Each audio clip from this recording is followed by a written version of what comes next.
Before we begin, this video is for educational and entertainment purposes only. No copyright infringement is intended. Note, there are portions during this interview where a fellow inmate can be seen walking behind Nick. We have censored those moments for legal reasons. Some dialogue has been changed, and certain words have been edited for personal and social media platform reasons. This is another example of why Nick doesn't trust the press. On January 3rd, 2018, while still at the Greene County Jail, Nicholas granted an interview with a popular news magazine television program that promised him equal coverage as his ex-co-defendant. However, they only gave him approximately 5 minutes worth of airtime.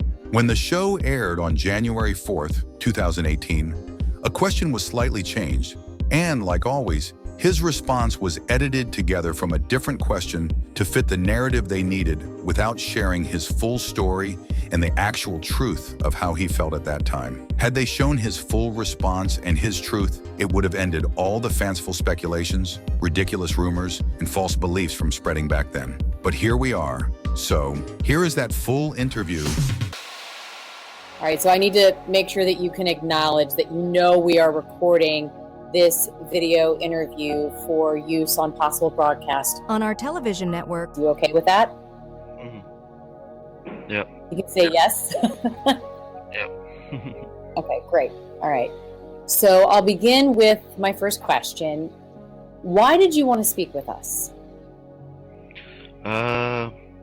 Two reasons. One was I knew my co-defendant was putting my name out there in a bad light, and I didn't appreciate it because the way that I was brought up in a integrative environment as well as one full of honor, and that's part of the reason why I didn't feel that it was right what she was doing.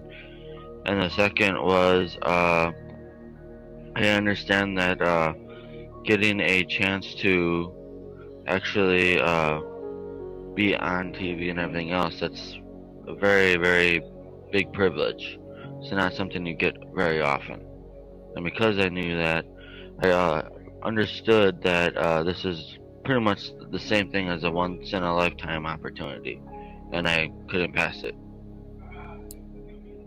What has the Thehrew said that put you in a bad light, in your opinion? For one, she's openly admitted that she is more than willing to lie without having a conscience in doing so. And a lot of the lies that she's said, I feel like I have to literally cover it with the truth, and because of it, it gets very frustrating for me. How did you first meet the Thehrew? I met her on basically online. It was on a dating site. It was called christiansdatingforfree.com. What first attracted you to the Thehrew?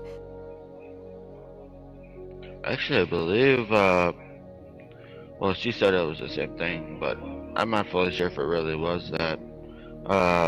For me, it was well, I looked at her profile first, and I seen that when she was on the way that she put her actual profile together, it was pretty much everything I was looking for, everything from her height to everything else, and then I looked at her profile picture, and that right away got my attention. It drew me to her really quickly. So everything came pretty quick, just from looking at her profile picture alone, and every bit of the information that she provided on her profile picture, as well as the rest of the profile itself. Yeah. How would you describe your online relationship with the Thehrew? Oh, this is easy for me to do because it's a question that I'm one of the only ones willing to go in deep detail about. At first, when we first started out, it was Well, I could definitely tell that she was fairly new to it, and I was fairly new to it in the light that where since for us it was something where we both were more like, I guess you could call it like how to put it in words. You could say it was our very first online dating where we actually got serious. From what I understood, I was actually the very first one she truly fell in love with, was what she told me. And for some darn reason, I obviously believed it. I'm not fully sure if it's actually true, but yeah, it started out as pretty good. Towards the middle, we started having problems, and then the next thing I know, uh, when it came to towards the end part of it, we almost had trouble surviving literally as a couple online because it seemed like she was starting arguments just to see if I would stay together with her, and well, she'll openly admit it, as if she's gonna tell the truth. She'll openly admit that I was really the glue that stuck us together. There's times where when we had our arguments that she would do things, and then I would show basically her in the great detail that I'm usually able to provide that she was doing these things, and the next thing you know, she would at one moment she would admit it, and then another moment she would be acting like she didn't know what I was talking about. So she basically was playing a cat and mouse game with me, and it just made more tension on the relationship. We almost broke up by the. Nick, let me ask you this: Okay. was The Thehrew your first love? No, not my very first one. No. How quickly did you fall in love with? The Thehrew. Pretty quick. I will admit it was pretty quick. And it was intense? No, very intense. How did you feel when you all were communicating back and forth, sending messages? Well, I mean, when we first started on the Christian Dating for Free website, it started out in like I guess you could call it, what's the word to put it? This is just a touch around the area to get to know how this might go, that kind of a feeling. And then after we started relaying information to each other and basically communicating about our likes, our hobbies, and so forth, we started finding common ground from what she was telling me at the time. And after that happened, she ended up letting me know a Facebook name that she gave me, which was just it was known as Thehrew at the time, and we ended up chatting on there about, I would want to say about a day or two after that. Once we started talking on Facebook, we went together, which was October 17th, 2012 is when was the first day we were together. Nick, tell me about The incident. whose idea was it? Who planned? Plan D. Well, I'm actually surprised that she's actually admitted that she's done it, because it's the truth. She actually is the one who actually not only did most of the planning, because I've made it right out in the open that I left that to her to do the planning, but I also mainly went with the actual idea only because I truly wanted to be with her. I was literally not going to let anything stop me from being with her. And I made it clear to her, in one case, where I mentioned it online, and then she had this habit of trying to push me further and push me to the point where there's no returning. But yeah, it was the Therew's idea. What did she ask you to do, Nick, specifically? I can give you the exact conversation on how that went. Uh, she came online one night and she basically asked me. She was basically saying, "Baby, I have a question for you," and I was like, "Yes. What is it? I'll answer anything you want, obviously." And then she's like, "Is there anything you'd want to do to basically be with me? Is there anything you want to do to be with me at all? Uh, whether it's basically just getting to meet my mom and so forth, or what is it that you would be willing to do to be with me?" And I'm like, well, that answer is obviously anything to be with you. Once I said anything, I was pretty much locked in my word because I never broke my word the entire time I've been with her. The next thing I know, she asks me, "Well, anything, are you willing to even for me?" I'm thinking to myself, at first I was like, what the heck is she asking me here? I was first in shock, and then she, once she asked me that, I was like, "Are you serious about this?" "Well, I already told you I'd be willing to do anything to be with you.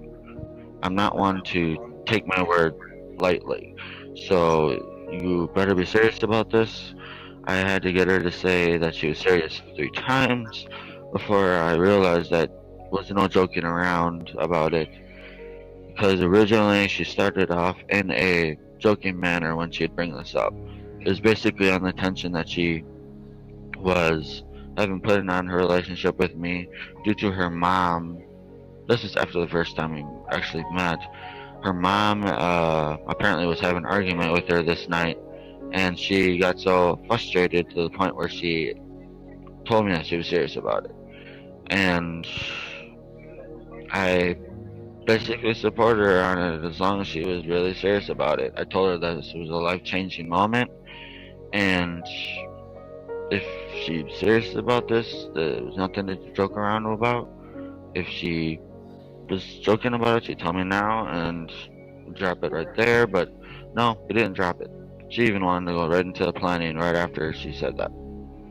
So, Nick, describe for me what The Therew's role was in the unaliving of her mama. and what your role was in the Unaliving of her mama. Well, to put it in the most concise way I possibly could put it, she was basically the mastermind behind it all. I was basically a hired hitman in its own weird sense. And actually, in more than one way, actually, now thinking about it in a deeper sense, mainly because, yes, she paid for everything from my bus fare down to Springfield, to the hotel I went to the food I ate, everything like that she paid for. And not only that, well, at the time, she made me believe that she really loved me when, well, here I am and where she turned her back on me, so I know that's not fully true. But yes, that was her role in the whole situation. She literally made me basically feel like I was doing her a service when really it was really more like a hired situation, even though I didn't feel like it was that. And with my role in the whole situation was just basically the one that was to carry the harder part of the whole plan. I mean, I basically went back and forth with her. I collaborated with her, but I just basically, as long as it sounded like it would work, I told her if it was okay for me or not, and I basically went with whatever she was telling me, basically. So, Nick, help me understand. Why did you agree to and ultimately commit the act Of unaliving her mama.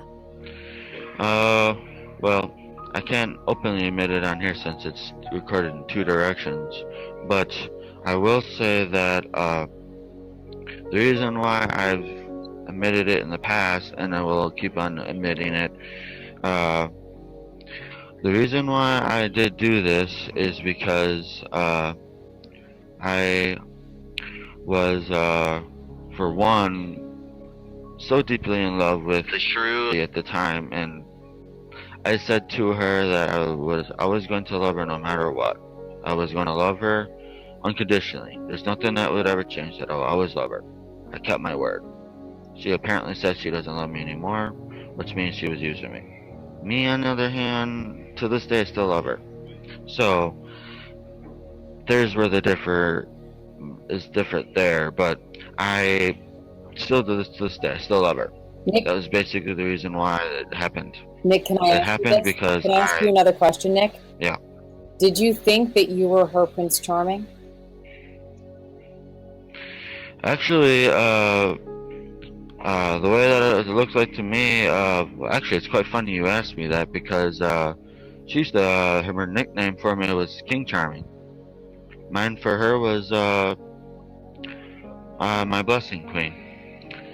And yeah, it's pretty darn crazy because at the time I felt like she was a blessing to me, but the more and more I'll think about it, it's blessing at the time, but it's only a blessing for the memories that she's given me, not necessarily the position she's put me in. Hey, Nick, tell me what your nickname was again, because I want to make sure I heard it correctly.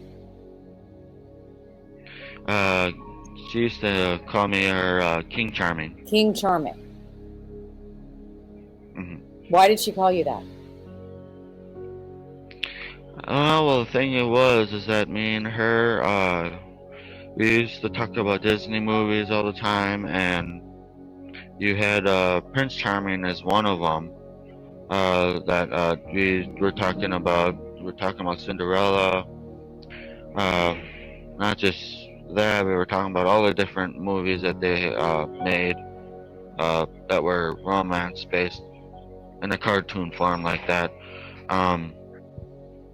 And the next thing I realized is that with the names that we were giving each other, she came up with the King Charming one, and I'm like, that fits. Did you have a name? For her mama? After that, not really, no.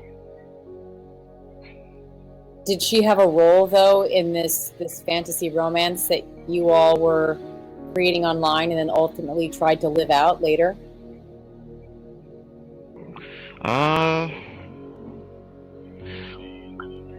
The fantasy we were creating was pretty darn strong, I will admit, it was pretty darn strong. But after that, it's a little different because, I mean, it kind of like evolved. It went from just an online romance to when we were in person into something much more serious and much more powerful than just something you would call romance that just plays in someone's mind. In The Shrews. It felt much more Nick, real. in The Shrews. mind and in your mind, why did Her mama have to perish. Well, originally, the first time we ended up meeting, she, apparently she angered her mom, and we were at the, what was it? It was a, there was a theater at the time. We ended up seeing, Cinderella at the time, and, apparently we ended up, angering her mom. It's more like she angered her than I did, is what she was saying. And apparently, she ended up coming up with an idea after that where she tried to make it look like it came from me to her and to her mom, that ended up delivering flowers to her to try to warm her mom's heart up to letting me get closer to them. and it didn't work. Apparently, from what she was telling me, it didn't work. The only thing that she could come up with and I was able to come up with was that. We were only able to come up with that.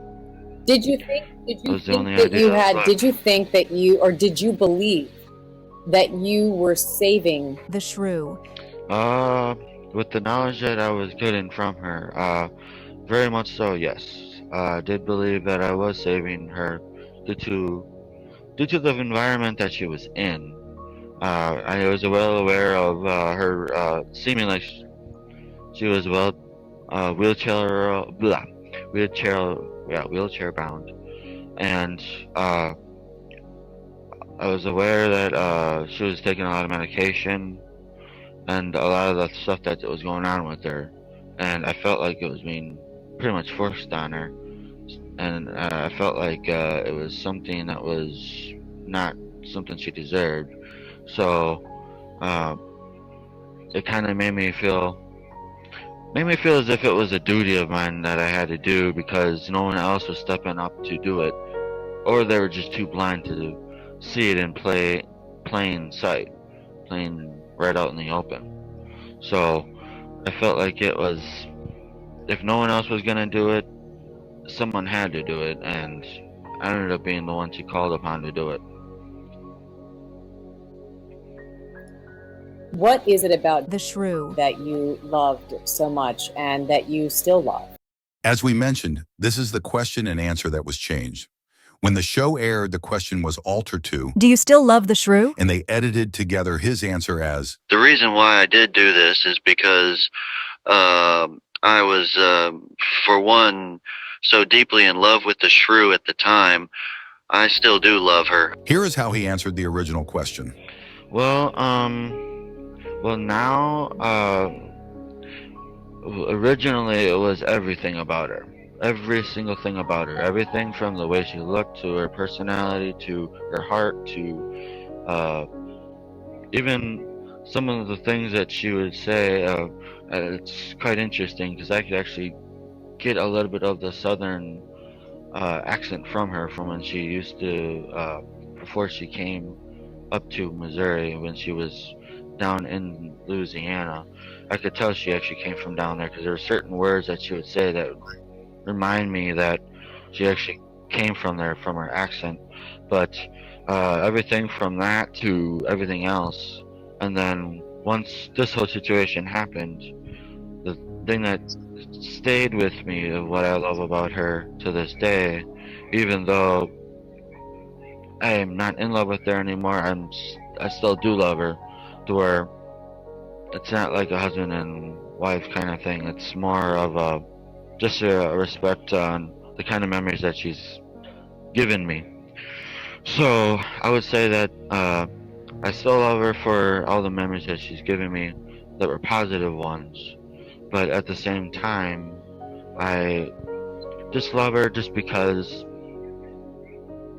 I mean, I told her the truth. I was always gonna love her, and so to this day I still do. That's the only way I can explain it. And I know that this isn't easy to hear, but I wanted to give you an opportunity to react because The shrew. you told me that she believes you are heartless for what you did to Her mama. and that she feels sorry for you. Well, for the heartless part, she knows I'm not heartless. There was a time she even admitted to me that she wanted children with me, and that takes someone full of heart to want to do that. It takes someone that wants a future with a family with somebody to do that, and she knows that. But me, on the other hand, the way I feel about that whole situation, she may say that in the context that she did, but the way I feel about it, no, I'm not heartless. As for her feeling sorry for me, the only reason why she's so sorry for me is because she knows she put me in this position. That's the only reason why. If you could say anything to her right now, what would you say to The shrew. What would I say to the shrew? Good question. Good question. Well, the thing is, I used to have a lot of questions I would ask her. So many that it'd be impossible to cover them all on one interview like this. But really, the only stuff I would let her know is that, yes, I still do love you. As if I would say to her right now, or let her say that I still love you, but due to all of the strain, all the damage, every bit of what you've done to our bond, to our relations to each other, the way that you've damaged my image and who that I see her as, it has made me feel like I can't trust her anymore, for she's lied to me in such a deep sense, and I've forgiven her for so many lies already up to that point that I don't believe I know who she really is anymore. And because of it, it has made me feel that now I have to do what it is right for me. I can't allow my feelings for her to get in the way of my safety. I can't. It's just something I can't do. And now I feel that if I saw her again, if she wanted to be friends with me, that's okay.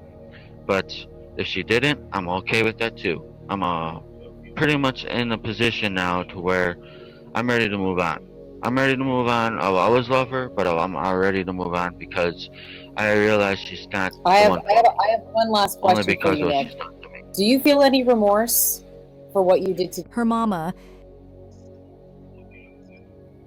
Well, originally when it first happened, the alleged situation that happened, I have to say that for my own protection, so they don't use it in court. For that reason, when it first happened, I felt, I guess you could say, a numbness. I didn't know what to feel. It was so intense that I didn't know if I should feel remorse. I didn't know if I should still feel anger or what I should feel. I didn't know what to feel at the time. So I just felt numb. About an hour into it, a minute left. An hour into it, yeah, I started to feel that remorse, and she had to comfort me about it. So yes, there was a time I did, but then I forgave myself over time about it. So after that happened, yeah, that whole thing was very much true. I did feel remorse, but I did forgive myself over Well, time. Nick, thank you so much for talking with us. I know we have 30 seconds left, so I really appreciate it. Thank you for speaking with us, and we appreciate you telling your side of the story. Thank you for having me, and I appreciate you giving me this Bye, Nick. opportunity. Bye-bye. As always, we thank you for the support and for watching, listening, hearing, and sharing Nick's truth. Until next time, Mr. Smiley and the NPG Cornerstone Nation.